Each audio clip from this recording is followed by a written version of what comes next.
Hey guys, sebchoof here. Today I'm going to be ranking 11 items that don't get enough love in my opinion, and trust me, they get disgustingly overpowered. Make sure to like the video, subscribe, and comment below before the list starts to see if your item gets on the list, to prove you have 4-digit IQ like myself. Kicking off the list, at number 11 we have the Command Cornea, which is the newest orb in the game, dropping from the newest dungeon called the Spectral Penitentiary. You might think this item is underrated because it's so new, but even when people get it, including me until recently, it just didn't spark joy. However, if you give this item a proper try, you'll quickly find out that it's one of the funnest and most powerful items in the game. It just has one major flaw once you have it, and that's you need to build around it. How the item works is when you press space, it drops a nuke instantly on your cursor, dealing massive damage to enemies in its radius, and leaving them cursed for 5.5 seconds. The damage also acts as a poison, so just like any other poison damage, it goes through enemy invulnerability. Also, the damage and blast radius scales insanely with your maximum mana, so you really want to be equipping as much as you can with this item. It takes 675 max mana to double this item's damage and almost double its range. Every 100 mana after that increases the total damage by 800 and the tile range by 1. Just look how crazy the damage can get.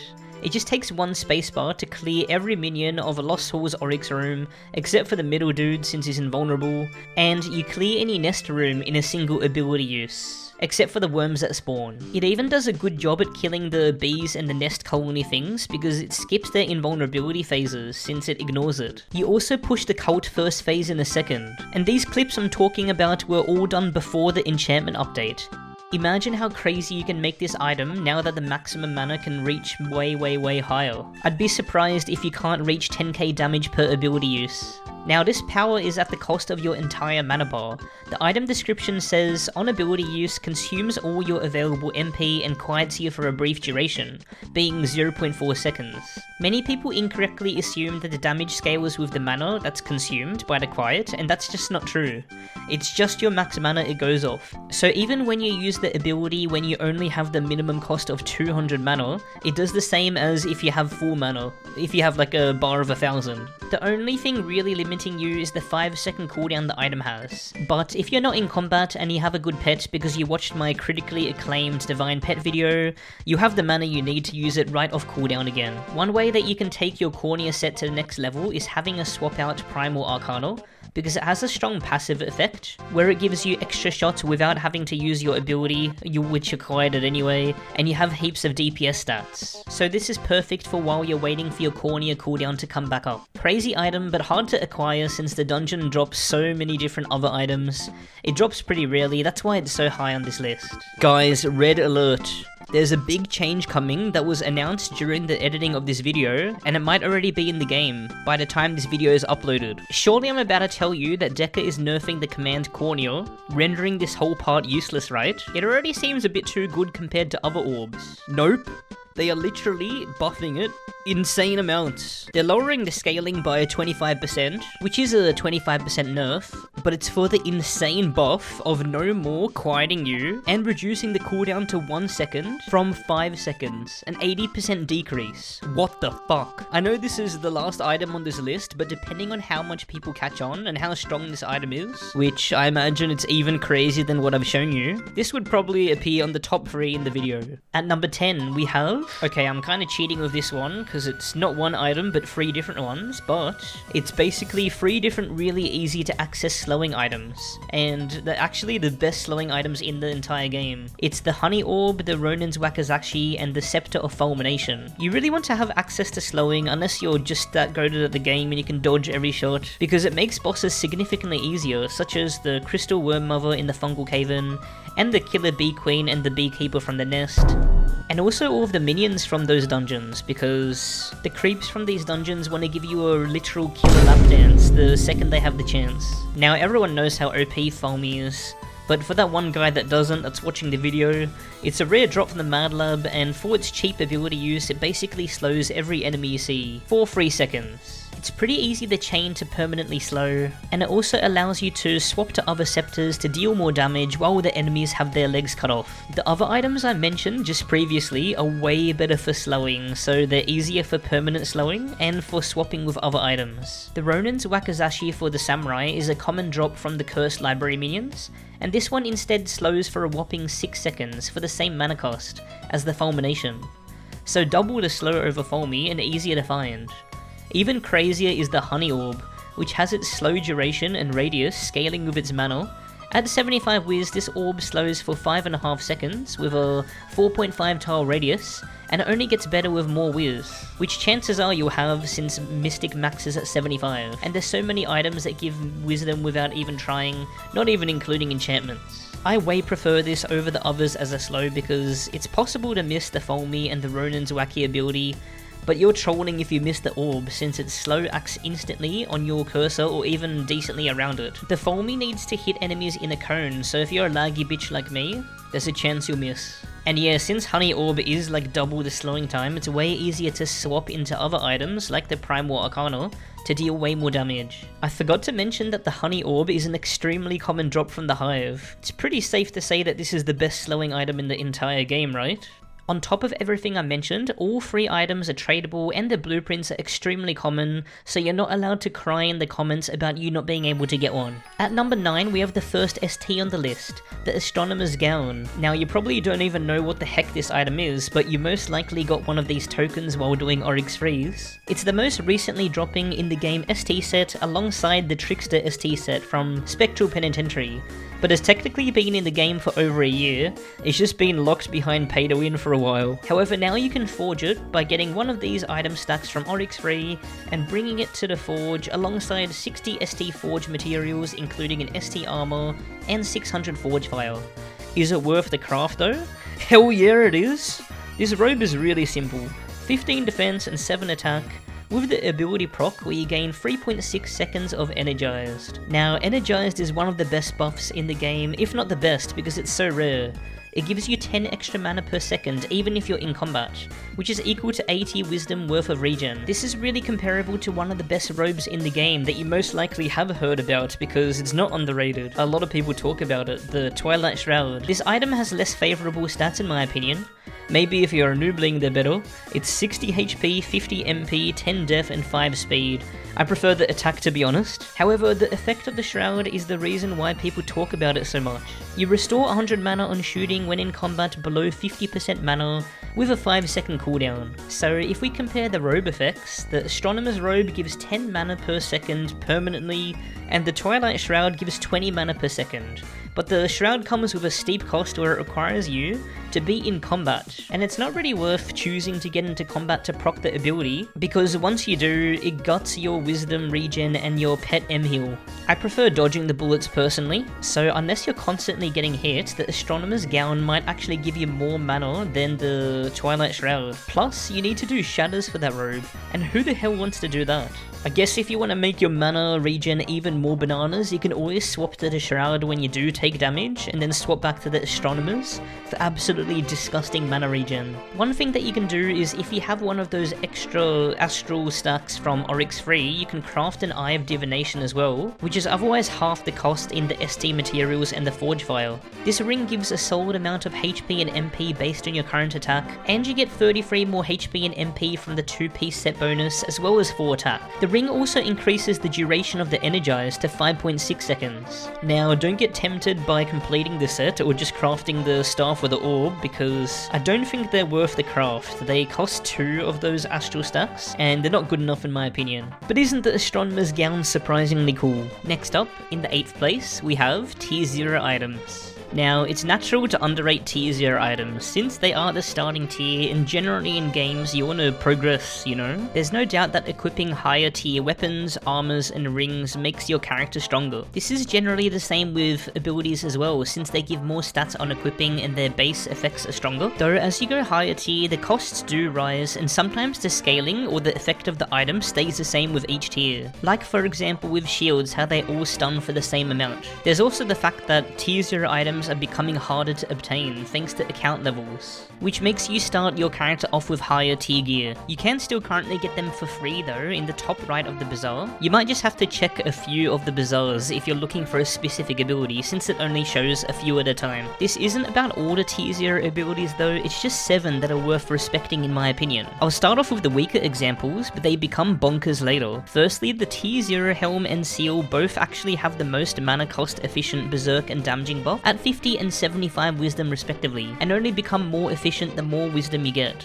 So this makes them a great option if you're looking to swap them out for other items to gain other buffs, like with the Abyssal Insignia to Curse or the Tipsy Topper to get an attack boost, especially in the Moonlight Village, since when activating the Petless Challenge for extra loot, you don't get as much mana regen, meaning that you can't just spam your tier 7 helmet. The tier 0 sheath is also great for moments like Moonlight Village since it offers more than double of the dashes for the same mana cost than the tier 7, they're just shorter, but for moments like the Moonlight Village where you only need those short dashes of invincibility, it's really a no-brainer since you don't need those massive distances that the tier 7 provides. It's usually quite troll anyway to dash your maximum distance on a really high tier sheath since you can't see the shots that you need to dodge. The tier 0 cloak is interesting because it has the most efficient invisibility cost per mana, and most cloaks only benefit you when you leave stealth, so if you initially use the tier 0 cloak to gain the stealth, and then you swap to a cloak which gives you a better lethal strike effect, lethal strike being the buff that you gain on leaving invisibility by shooting, then yeah, you gain the other cloak's benefit for the tier 0 cloak's cost. Then there's the tier 0 prism, which you probably all already know about because of the hipster guide. This is definitely the cheapest way to jump around on Trickster and is a must-have. And last but definitely not least is the most OP one by far,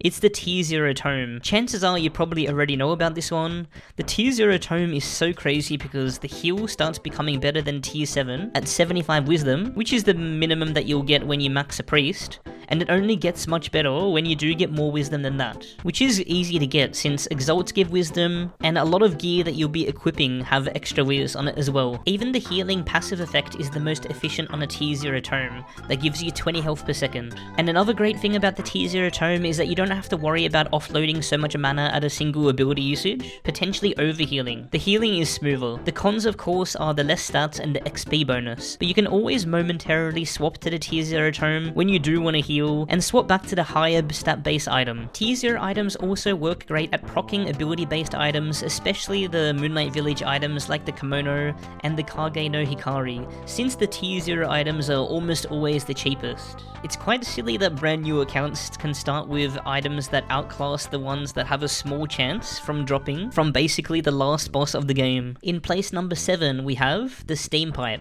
This item drops from the mini-boss in the Steamworks. I often see people getting the Steam Pipe and being like, cool, in the vault forever you go. But you need to give this item a chance, man. The Steam Pipe does have really short range. You need to be within 3 tiles to hit both the shots. But when you are in range, it has a massive payoff. Compared to the Superior, which is really hard to get, on an 80 dex and attack character, on the 15 defense target dummy, which is kind of like the average defense of all enemies in the game, Steam Pipe does the same damage. And then when it comes to endgame enemies, with the 50 defense target dummy, the Steam Pipe did 20% more damage than the staff that drops from Chancellor Dharma. And the Steam Pipe is such a joke to get compared to the Dharma staff, because with that one, you have to do the Oryx Sanctuary dungeon, and you have to get a 1 in 4 chance that you even get the mini-boss that drops it, and then a small chance from that boss that you'll get the Superior staff. The only staves that actually beat the Steam Pipe are the Cult staff and the Staff of Extreme Prejudice, where you basically have to be kissing the boss to hit all your shots.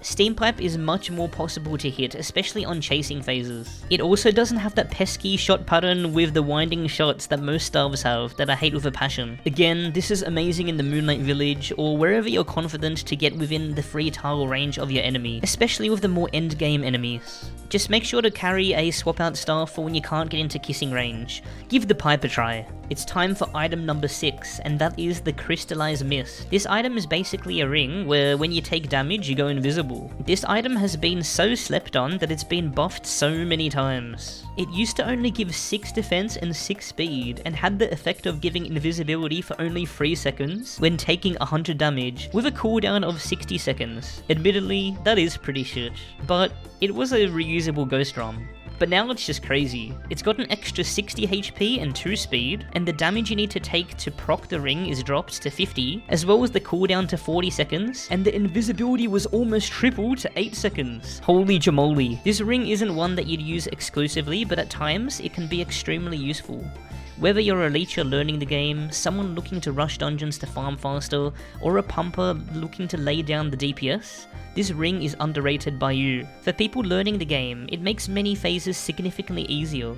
One of the main reasons Rogue got reworked is because it was so overpowered in solo play, since many bosses either just stop chasing or completely don't move or shoot while you're invisible, while there's no one else around at least. For inexperienced players looking to survive more, this ring is especially nice during chasing phases, like the Minefield phase in Steamworks or Fate and Crumbles in Oryx Free. This is because the boss stops moving and sometimes doesn't even shoot at all, making the boss a sitting duck for your shots. Even if you're in a group, it will just make the boss ignore you and chase the next closest player. Even outside of chasing phases, there's many phases in this game that have some targeted shots, and the phase is made easier from invisibility, like the Wormfather phase in the Crystal Cave-In. Now if you want to rush dungeons to complete them faster, like the Lost Halls, the Abyss of Demons, the Deadwater Docks, or the Cultist Hideout, for example, invisibility can make it a lot easier, just like in this clip. Sorcerer is one of the worst rushing classes in the game, at least without me, because it's squishy and has no utility, but because of invisibility you're able to just walk past some of the toughest rooms, like the Golem rooms, since the big boys and angry boys jump at you, and the spiky boys try to shoot you. Just swap to the crystallizer ring when you do find a difficult room, get hit intentionally by a single shot, and boom, the red carpet is laid out for you. Then 40 seconds later, you can do it again. The cooldown even goes down while you don't have the ring equipped, and for pumpers, it's always best to use a close range weapon. They're usually higher damage because they're harder to hit, and some phases are just so hard to hit constantly with a short range weapon, like for example the Gaze phase in Oryx Free, where the boss is just shooting like crazy. You can dodge these shots and use a short range weapon, but it's so risky, so hard to dodge, and if you do mess up for a moment, you can just get exploded. The shots deal around 200 to 300 damage per hit here. But in this clip, since I used the crystal ring's invisibility, I was able to get right up to the boss with the steam pipe. It's also a great ring for those phases where the boss just doesn't do anything when you're invisible. There's no lack of dungeons that this ring can benefit you in either surviving, rushing, or doing more damage. And guys, I also have to give an honourable mention to the Turncoat Cape from Gemsbok and Ghost Rums from the Davy Jones Locker as other underrated items that also make you invisible. Turncoat can give you short bursts of invisibility, which is mostly just good for being safer and rushing. It is quite rare though. The Ghost Rum on the other hand can be crazy because a full stack of Ghost Rums in your quick slot can make the invisibility last for over 20 seconds, which is crazy in today's realm. You can also farm these from Davy Jones infinitely from the ghosts that respawn. But yeah, now you know that if you get Crystallized Mist from the Crystal Cave-In, you should be happy instead of saying meh. At place number 5 we have, and I'm not trolling, the machine items. So this dungeon is designed to be a meme. You get disconnected as a joke and you fight the servers. It got released for April Fool's Day, and the items are just silly. Like look at this one where you can place a white bag on your cursor to troll your friends. Or this one where it gives you the longest invisibility time in the game, but it makes the decoy follow you, making the invisibility almost pointless. So many assume that because this dungeon is a joke, that the items are also a joke. Not so fast. There's some items that range from having niche usage to just being too good for dropping from a Godlands dungeon. Firstly, the helmet from the dungeon called the Challenger Helm might sound amazing by name, but the effects might not impress you. For 50 mana, it gives you self-dazed and slowed for 5 seconds. How can this ever be usable? Well, in the Moonlight Village, being slow makes the dungeon a lot easier, since it's all about micro-dodging, and that goes for other endgame dungeons. But in the Moonlight Village, you can never have enough self-slowing. It does self-daze though, which kinda sucks for when you want to increase your loot chance by shooting the boss and doing more damage, but its lantern phases the harder anyway, and this is where this comes in handy. This can make yellow, pink, and even Umi lantern phases a lot easier, not including the finales of course since you're silenced. Another ability that is even more useful from the machine is called the Archer Ring. Now this quiver looks silly, but the reason why it comes in handy is that it can be a reliable slow. Ever since tiered quivers lost their slowing effect, there's only a handful of quivers left in the game that can apply this strong debuff. Slowing is really strong because many endgame in-game enemies are not immune, unlike Paralyzed. The only actually good slowing item in the game left for Archer is the Behemoth Quiver, but that's an event wipe. The only other ones are the Quiver of Shrieking Spectres from the Cursed Library, the Quiver from the High-Tech Terror, and the Embellished Quiver from the Ancient Ruins, which are all either a bit tough to use or hard to get. And they're all quite expensive for what they do, being all in around 100 mana cost to use, when the Archer rank is only 75 mana, and it's really easy to apply.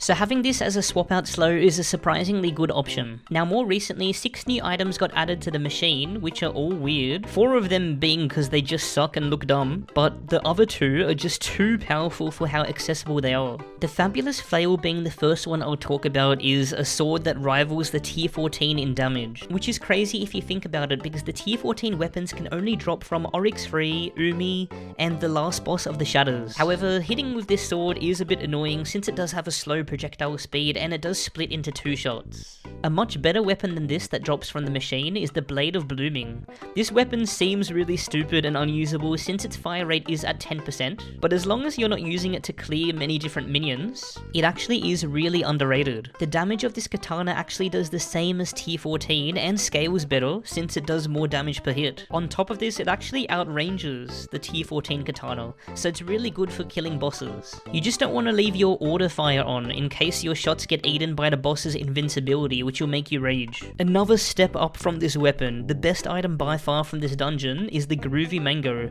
which for some reason does 20% more damage than the tier 14 dagger, with about 10% more range. There's really not much I can say about this dagger. It shoots straight, it doesn't do anything too dumb except for shoot these silly mango sprites. The only comparable difference to tiered is that it does slightly shoot slower, which makes it scale even better than the tier 14. It's just too crazy. Did I mention that all of these items are tradable? For number 4, it is the Crystal Shield.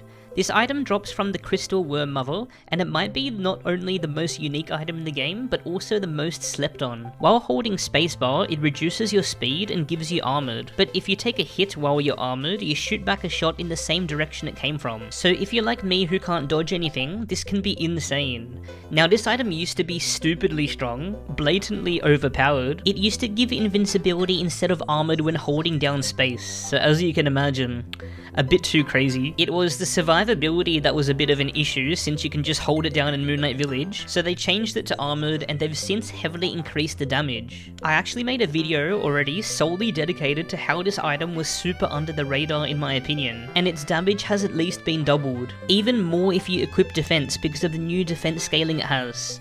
Look how stupid the damage can be. Here I instantly killed Janice so quickly that it bugs out the game and it doesn't even spawn the Court of Oryx portal that it always usually does. And I recorded this clip over a year ago where it did less than half the damage. I was also using the eye ring here, which is a ring that can help complement the shield. Since it shoots back its own shots per hit, it actually used to deal more damage per hit than the sea shield, but definitely not now as of the defense scaling edition. Now in the Janice clip, I did only survive because of invincibility, which I'll explain in a moment, but it's not necessary to make this shield awesome. There's many phases in this game like this Dharma phase where I can sit on the boss healthily and deal massive damage with the old sea shield numbers. Even if you don't want to stand on the boss, this shield is great for survivability since you get 50% more defense when you hold space, and it's also great for Moonlight Village since it reduces your speed and you can bug it out to reduce your speed permanently during the dungeon. You just hold down space as you get silenced and then you don't have to hold it down and it uses it for free.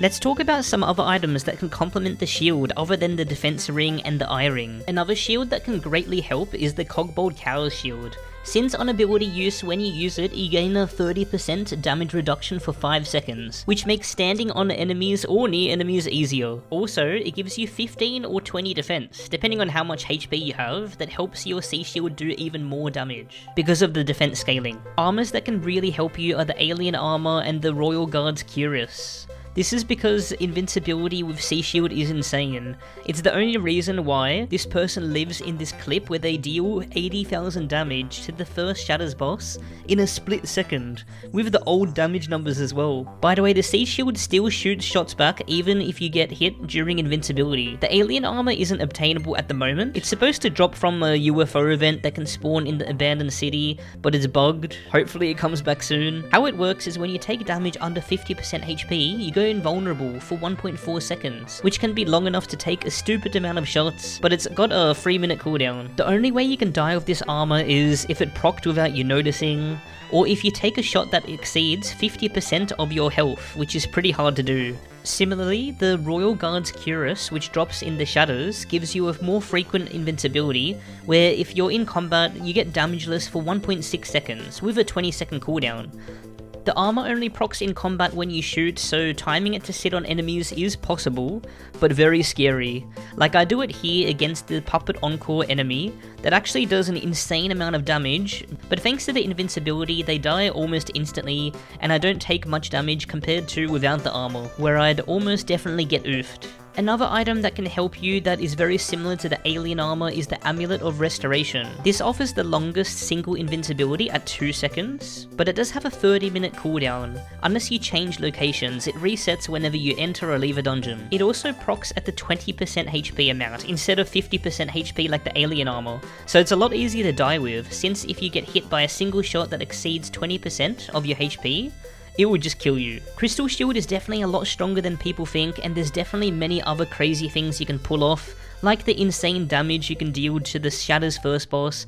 That's just not discovered yet. Guys, it is not easy making Realm content. Editing takes heaps of time, and if I get editing done for me, it costs like $300 per video. That's why I need your support on Patreon. If you would appreciate my videos, enough that you want to help me out, consider checking out my Patreon, link in the description, where you can get benefits, if you know what I mean. I do daily posts on my Patreon, like early access to videos, sneak peeks, and other stuff.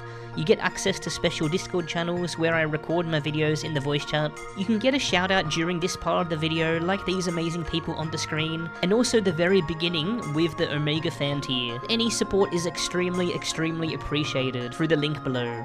Back to the video.